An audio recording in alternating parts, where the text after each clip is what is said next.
बिस्मिल्लाहिर्रहमानिर्रहीम। अस्सलाम वालेकुम नाजरीन, एक बादशाह की 7 बेटियां थी। एक दिन बादशाह बहुत खुश होता है और अपनी सातों बेटियों को बुलाकर पूछता है कि मैं तुमसे एक सवाल पूछूंगा और अगर जवाब अच्छा लगा तो तुम्हारा मन चाहा इनाम दे दूंगा। सब एक कतार में खड़ी हो जाओ और एक एक करके बताओ कि तुम किसका दिया गाती हो और किसका दिया पहनती हो। बादशाह से 6 बेटियों ने कहा कि अब्बा हुजूर, आपका दिया गाते हैं और आपका दिया पहनते हैं। आप ही की वजह से हमारी ये शान और शौकत है। ये सुनकर बादशाह बहुत खुश हुआ और सबको इसकी मनपसंद चीज़ दे दी। जब सबसे छोटी बेटी की बारी आई तो उसने कहा कि मैं अल्लाह का दिया गाती हूँ और अपनी किस्मत का पहनती हूँ और ये मेरा नसीब है। बादशाह ये सुनते ही आग बगोला हो गया और कहने लगा, ए कमबख्त, तूने मेरी नाशुक्री की है, तुझे इसकी सज़ा ज़रूर मिलेगी। शहजादी ने कहा, जो हुक्म अब्बा हुजूर। बादशाह ने सिपाहियों को हुक्म दिया कि जाओ इसे जंगल में छोड़ आओ, मैं भी देखूं कि ये मेरे बगैर कैसे अल्लाह का दिया गाती है और अपने नसीब का पहनती है। शहजादी से तमाम जेवरात वापस ले लिए गए और खस्ता हाल कपड़ों में बगैर किसी साजो सामान बादशाह के हुक्म के मुताबिक जंगल में तन्हा छोड़ दिया गया। लेकिन शहजादी बहुत मुतमईन थी और अल्लाह पर तवक्कुल थी कि जो इसने रिज़्क और ऐश व इशरत मेरे नसीब में लिखी है वो मुझे ज़रूर मिलेगी।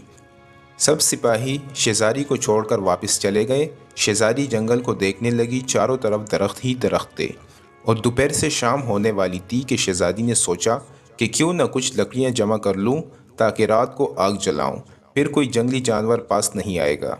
रात भी गुजर जाएगी। शहजादी जंगल में लकड़ियां ढूंढने निकल पड़ी। इसकी नज़र एक झोंपड़ी पर पड़ी जहां बाहर एक बकरी बंधी हुई थी और अंदर से कांसी की आवाज़ आ रही थी। जब वो झोंपड़ी के अंदर दाखिल हुई तो क्या देखती है कि एक बूढ़ा ज़ईफ़ एक चारपाई पर लेटा है और कांसते कांसते पानी पानी पुकार रहा है। शहजादी इधर उधर देखती है तो एक कोने में पानी का घड़ा पड़ा हुआ होता है। वो गिलास में पानी भरकर बूढ़े ज़ईफ़ को पिलाती है और झोंपड़ी की साफ सुथराई करती है। इतने में बूढ़ा ज़ईफ़ शहजादी से पूछता है कि बेटी, तुम कौन हो और इतने बड़े जंगल में तुम अकेले क्या कर रही हो। तब शहजादी इसे पूरा माजरा बताती है कि वो यहाँ तक कैसे पहुँची। बूढ़ा ज़ईफ़ इसे झोंपड़ी में रहने का बोलता है और कहता है कि मैं शहर में काम करता हूँ, सुबह शहर चला जाऊँगा और 8 दिन के बाद आऊँगा। तुम यहीं रहो और झोंपड़ी में खाने का सामान है और नदी पास है, तुम वहाँ से पानी भर कर ले आना। सुबह को बूढ़ा ज़ईफ़ काम पर चला जाता है और शहजादी यहाँ अकेली झोंपड़ी में सब सफाई करके बकरी का दूध निकालती है। आधा अपने लिए रख लेती है और आधा बाहर एक कोने में बर्तन में डालकर रख देती है कि रात को कोई जानवर भूखा या प्यासा होगा तो पी लेगा, और ख़ुद अंदर आकर सो जाती है। सुबह सवेरे जब शहजादी उठती है तो क्या देखती है कि दूध का बर्तन खाली और पास एक लाल पड़ा है जो देखने में बहुत ही नायाब और कीमती मालूम होता है, और पास ही सांप के निशान नज़र आते हैं। तब शहजादी को याद आता है कि बचपन में इसने सुना था कि जब कोई नायाब सांप बहुत खुश होता है कि जिसकी कीमत हीरे जवाहरात से भी महंगी होती है। शहजादी बहुत हैरान होती है और दिल में सोचती है कि शायद सांप भूखा था, इसलिए वो दूध पीकर खुशी में लाल छोड़ गया। फिर वो लाल उठाकर अपने पास रख लेती है और फिर अगली रात शहजादी बर्तन में दूध रख देती है और अगली सुबह जब देखती है तो फिर एक लाल होता है। ऐसे ही करते करते 7 दिन गुजर जाते हैं और शहजादी के पास 7 लाल जमा हो जाते हैं। बूढ़ा ज़ईफ़ भी आ जाता है। तब शहजादी इसे लाल दिखाती है और सारा वाक़या बताती है और बूढ़े ज़ईफ़ को 3 लाल दे देती है और कहती है कि शहर जाकर ये लाल बेच दो और आते वक्त अपने साथ महल वाले मज़दूर लेकर आना। बाकी 4 लाल शहजादी अपने गले में माला के तौर पर पहन लेती है और कुछ ही महीनों में जंगल में एक आलीशान महल तैयार हो जाता है जिसमें बूढ़ा ज़ईफ़ और शहजादी रहने लगती है। ऐसा खूबसूरत महल जिसमें आराइश, नौकर चाकर, दुनिया की तमाम नेमतें मौजूद होती है। शहजादी जंगल में लिकारी की फैक्ट्री लगा देती है जिसमें गरीब काम करते हैं और इनकी रोटी भी चलती रहती है। देखते ही देखते जंगल शहर नुमा बन जाता है और दूर दूर तक धूम मच जाती है कि शहजादी बहुत ही रहमदिल है। ये खबर ऐसे ही बादशाह तक पहुंचती है तो बादशाह के दिल में इश्तियाक होता है कि देखूँ तो सही कौन से मुल्क की शहजादी है जिसकी इतनी तारीफ़ है।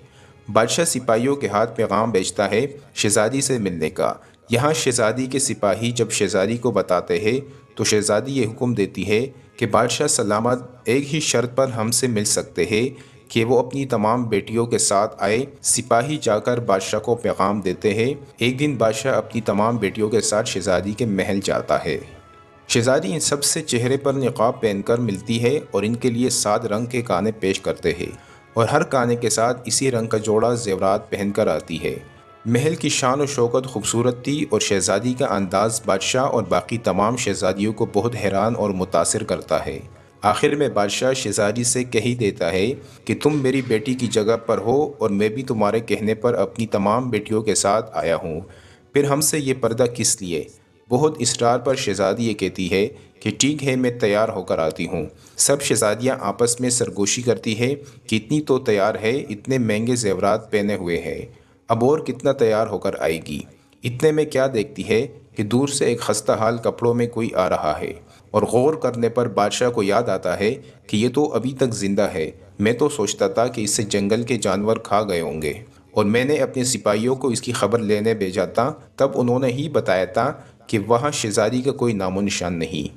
تو یہ کیسے ممکن ہے کہ بادشاہ خوشی سے جھوم اٹھتا ہے اور کہتا ہے کہ شہزادی کو بلاؤ، میں تمہیں شہزادی سے آزاد کروا کے لے جاؤں گا، چاہے وہ تمہاری قیمت میں میری ساری بادشاہت مانگ لے۔ یہ سنتے ہی شہزادی بولتی ہے، نہیں ابا حضور، میں ہی وہی شہزادی ہوں، میں نہ کہتی تھی کہ میں اللہ کا دیا گاتی ہوں اور اپنے نصیب کا پہنتی ہوں، بس اسی اللہ نے مجھے کہاں سے کہاں پہنچا دیا، آج میں آپ سے بھی زیادہ امیر ہوں۔ پھر شہزادی اپنا تمام حال بیان کرتی ہے کہ وہ اس مقام تک کیسے آئی، اور دکھاتی ہے اپنے گلے کی مالا جس میں ابھی بھی 4 لال موجود ہوتے ہیں۔ یہ بات سنتے ہی باقی تمام شہزادیاں دل میں رشک کرنے لگتی ہے اور سوچتی ہے کہ اے کاش ہم نے بھی تب یہی کہا ہوتا کہ اللہ کا دیا گاتی ہے اور نصیب کا پہنتی ہے۔ ناظرین، ہمیشہ اللہ تعالیٰ کی ذات پر یقین رکھو، وہ جس حال میں بھی رکھے ہمیشہ شکر ادا کرو، وہ ذات تمہیں کبھی اکیلا نہیں چھوڑے گا۔ ناظرین، اسی امید کے ساتھ کہ آپ کو ہماری یہ ویڈیو پسند آئی ہوگی، مزید اس طرح کی ویڈیو کے لیے ہمارا چینل سبسکرائب کرنا نہ بھولیے۔